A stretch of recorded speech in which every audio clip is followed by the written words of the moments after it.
اعوذ باللہ من الشیطان اللعین الرجیم بسم اللہ الرحمن الرحیم۔ السلام علیکم یا علی مدد۔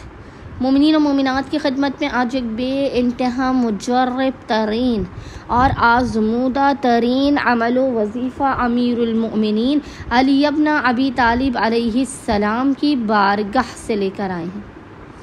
حق امیر المؤمنین کا واسطہ دے کر جو مومنین و مومنات اس وظیفے و عمل کو کریں گے، جمعرات والے دن، خصوصی طور پر روز جمعرات کا، تھرسڈے والے دن کا، یہ اس قدر مجرب ترین وظیفہ عمل ہے کہ ادھر آپ اس عمل و وظیفے کو کریں گے اور اللہ سے حق امیر المؤمنین کا واسطہ دے کر طلب کریں گے تو آپ کو لازماً عطا کیا جائے گا۔ فقر و فاقہ کا، غربت کا، تنگ دستی کا آپ کے گھر سے ہر صورت خاتمہ ہو جائے گا۔ جو آپ کے بخت میں نہیں ہے وہ آپ کو عطا کیا جائے گا۔ پریشانیاں، مشکلات و مسائل کا خاتمہ ہوگا۔ زندگی کے ہر مقام پر آپ کو فتح یابی حاصل ہوگی۔ یہ وہ عمل و وظیفہ ہے کہ جب مومنین اس عمل و وظیفے کو کریں گے تو اپنے مقام سے بلند بھی نہیں ہوں گے کہ خداوند متعال انہیں اس قدر نواز دے گا، اس قدر نواز دے گا کہ مومنین حیران رہ جائیں گے۔ مشکل کشائے کل، حاجت روائے کل کے حق کے صدقے میں آپ کی نسلیں سنور جائیں گی۔ ہر قسم کے جادو، نظر بد اور حسد کا آپ کی زندگی سے خاتمہ ہو جائے گا۔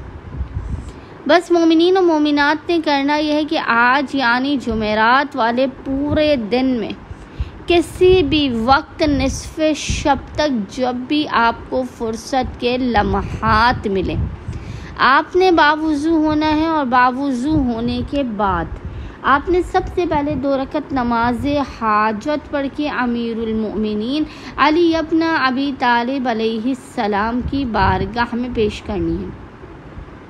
2 رکعت نماز حاجت امیر المؤمنین کی بارگاہ میں پیش کرنے کے بعد آپ نے مصلی ہی پر بیٹھ کر بنا کسی سے کلام کیے سب سے پہلے پیشانی کو سجدگاہ پر رکھ کر 100 مرتبہ 100 ٹائمز کہنا ہے، یا اللہ یا اللہ یا اللہ یا اللہ یا اللہ یا اللہ یا اللہ۔ 100 مرتبہ آپ نے سب سے پہلے یا اللہ پڑھنا ہے، پھر آپ نے 110 مرتبہ 110 ٹائمز محمد اور آل محمد پر درود بھیجنا ہے۔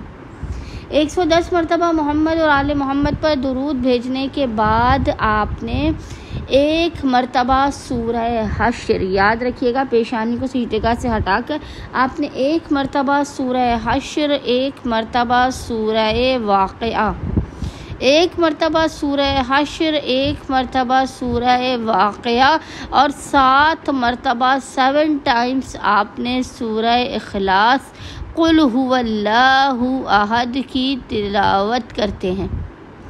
7 مرتبہ آپ نے قل هو اللہ احد کی سورہ اخلاص کی تلاوت کرنی ہے اور اس کے بعد اس تمام عمل کا ہدیہ امیر المؤمنین کی بارگاہ میں پیش کرنا ہے۔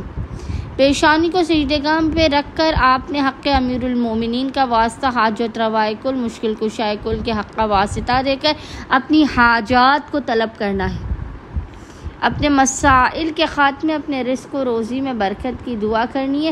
انشاءاللہ تعالی امیر المؤمنین کا یہ وظیفہ عمل آپ کے ناممکن و بگڑے ہوئے کاموں کو بنا دے گا اور آپ کے سجدے سے سر اٹھانے سے پہلے آپ کی حاجات صدقہ امیر المؤمنین لازماً قبول و مقبول کی جائیں گی۔ اللہم صلی علی محمد و آل محمد وعجل فراجہم اجمعین۔